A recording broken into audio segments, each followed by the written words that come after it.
Hi, my name is Naomi. I felt overlooked ever since I was a kid. My parents loved my sister Mandy more and always set her as an example. She won a gymnastics competition and our parents decided to throw a party in her honor. A bunch of relatives and friends gathered at our house. Everyone admired Mandy, praised her, and gave her gifts. As usual, no one was paying any attention to me. I was terribly bored and decided to ask my boyfriend Brian over. When he came, I felt a bit better, but soon, something terrible happened. The party was in full swing when all the guests went out for a moment. I was drinking juice and accidentally overheard a conversation in the next room. It was Brian talking to my sister. "I've liked you for a long time, Mandy, but I didn't know how to break up with Naomi. I didn't want to hurt her." My hands started shaking and I dropped my glass of juice. Mandy and Brian heard the noise and came into the living room. I was bursting with resentment and anger, and tears came to my eyes. I hadn't been expecting anything good from my sister,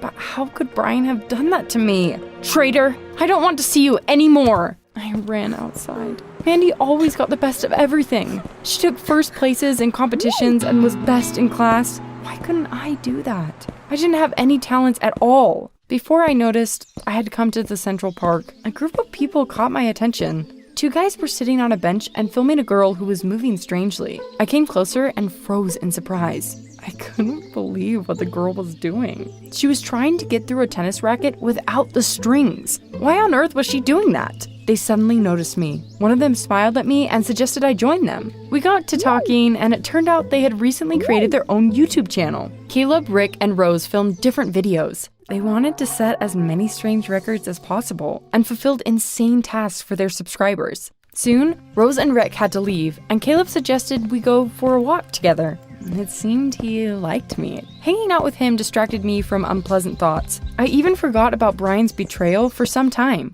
We exchanged phone numbers, and Caleb walked me home. The next day, he called and suggested we meet again. We all came to Rick's house, and they recorded another strange video. Caleb was trying to eat a plate of jelly with Japanese chopsticks as quickly as possible. It had us in stitches. I liked hanging out with those guys, and we started to see each other almost every day. They had a lot of cool ideas, and it was interesting to watch them. One day, their subscribers came up with an unusual task for Rose. She had to put on as many t-shirts as possible. However, just as they were about to start recording, Rose suddenly fell ill. They couldn't put off filming the video, and Caleb suggested I take her place. Seriously? You want me to star in your video? It's not hard. You'll like it. I promise. In the end, I agreed, and we went to the park. Rick put the camera on a tripod. Caleb explained what I was supposed to do one more time, and we began. At first, I felt out of place and very shy. But then I got excited and relaxed. A crowd gathered around us.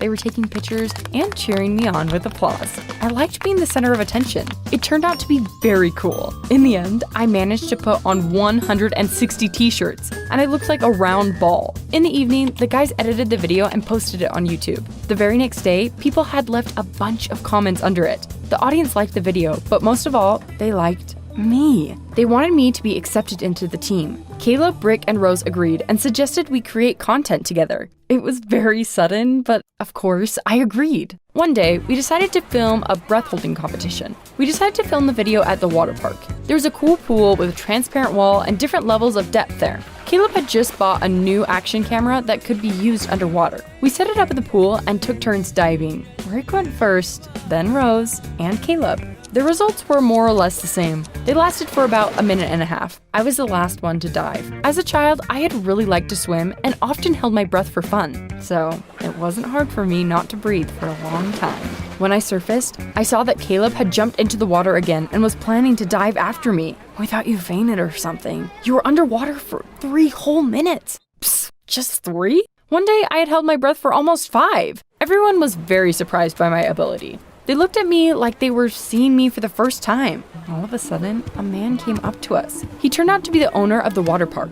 His name was Mr. Jones. You would never guess what he suggested. "My business hasn't been doing great lately. A second water park with extreme slides has opened in the city, and now people go there. I saw your videos on YouTube and watched you today. You're cool, and I have a business offer for you. Film a commercial for my water park and put on an unusual show here. I'll pay you well." We looked at each other, dumbfounded. Filming videos was our hobby, but we hadn't even thought we could earn money doing it. Of course, our videos were monetized, but we got very little money anyway. Naturally, we immediately agreed. Caleb recorded a promo for the pool video. He told our audience about the water park and asked them what kind of show they would like to see. A few days later, we read the comments and discussed the ideas. I saw an interesting suggestion. One subscriber had commented that she had once been to a store a real Barbie doll lived in. She suggested that we do something similar and build a house underwater. I had heard about a live Barbie too. However, that store had closed very quickly. Everyone liked the idea, but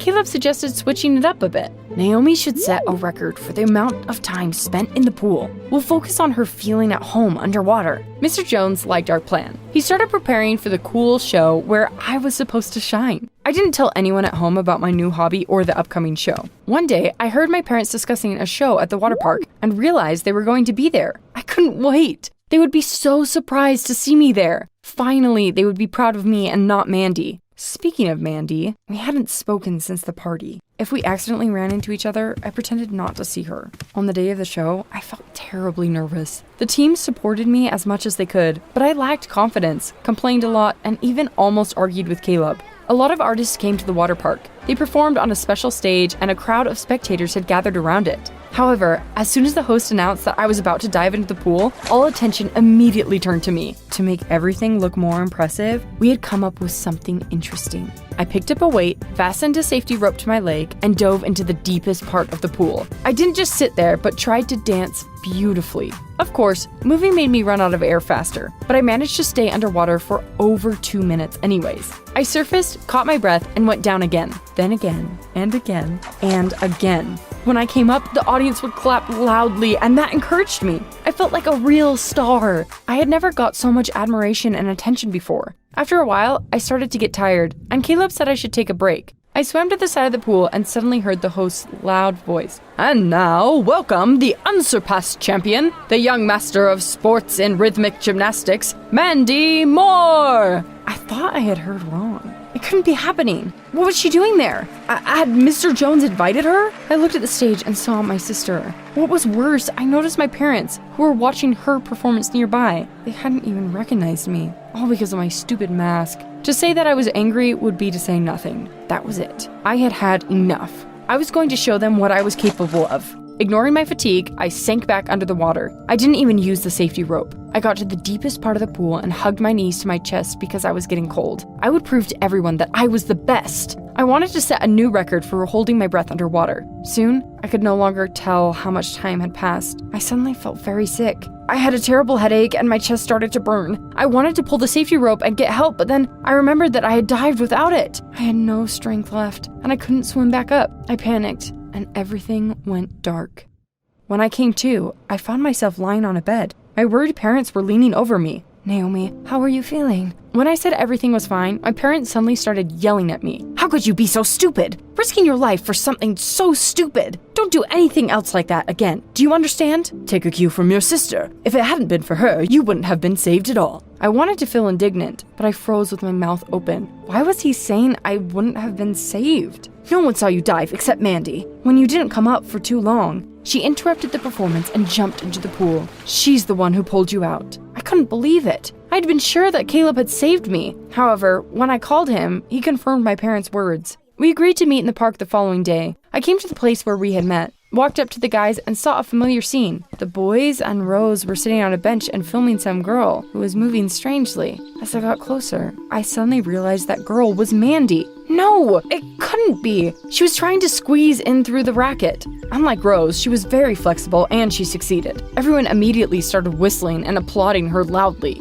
Caleb didn't even notice me. It was like I was stuck in a nightmare, but that wasn't the worst part. It turned out that our subscribers wanted Mandy to become part of the team. The video with my dive had gained almost 1 million views, but it wasn't me everyone was discussing in the comments, but Mandy. More precisely, the way she had saved me. I was furious. I had tried so hard, almost drowned, and she got all the glory? I spent the day in a terrible mood and didn't talk to anyone. In the evening, I accidentally overheard Mandy and Caleb talking. Just imagine they were flirting. Caleb, doesn't it bother you that she has a boyfriend? Actually, Brian and I broke up. You would have known about it if you hadn't been acting like I didn't exist. Soon, I started to notice that Caleb was spending more time with Mandy than me. History repeated itself. The guy I liked had chosen Mandy over me again. But I wasn't about to give up so easily without first giving Caleb hell. Why are you acting like this? You liked me. Yes, I liked you, but that was in the past. Look at you. You're constantly angry and jealous, and your sister is cheerful, open-minded. She's a good person. Have you ever thought that you might be the problem and not her? His words really hurt me.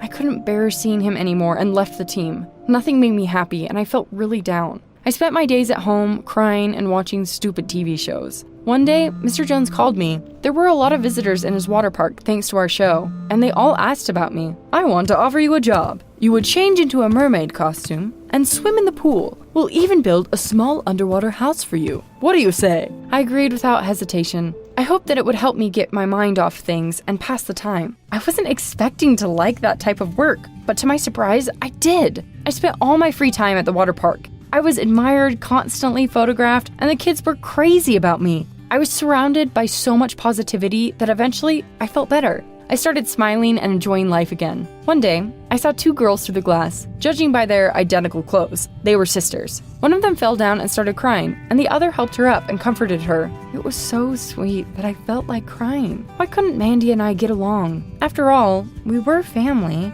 I couldn't stop thinking about that scene all day. Maybe Caleb had been right, and I was the one at fault, not Mandy. I probably just wanted to blame her for all my failures, and I envied her. In the evening, I plucked up the courage, called Mandy, and invited her to a cafe. We sat there for several hours. I made myself swallow my pride and ask for her forgiveness, but Mandy covered my hand with hers. Sis, I'm sorry too, for Brian and for Caleb. I really didn't mean for any of it to happen. We made up and swore that we would try not to fight anymore, especially because of boys. I finally calmed down and even came to watch the team film videos sometimes. However, I did not star in them anymore. Things got better, but one day, Brian came to the water park. I wasn't expecting to see him and hoped he would leave soon. I even stayed in the pool longer than usual, but Brian waited for me anyway. Naomi, hi. My uncle asked me to talk to you. He's a professional diver and has recently opened his own school. He saw you in the pool and was very impressed by you. He wants to offer you free tuition at his school. I was shocked. Everyone had been talking about that cool school lately. Studying there opened up great opportunities, but I had no idea that its owner was Brian's uncle. Passing up such a chance would have been stupid, and I agreed. After that, I had to combine work at the water park with diving, but I liked it. The coach praised me, and I was the best student in my group. One day, there was an exhibition performance in our school. I didn't invite anyone, but to my surprise, I saw my parents in the audience. They watched my performance, and then they came up to me and hugged me tightly. Naomi, we are so proud of you. I had been dreaming of hearing those words for so many years that I couldn't help but burst into tears. I'm fine now. I finally found myself and stopped envying my sister. Recently, Brian started hitting on me again. He said that he regretted his mistake and wanted me back. Do you think I should give him a second chance?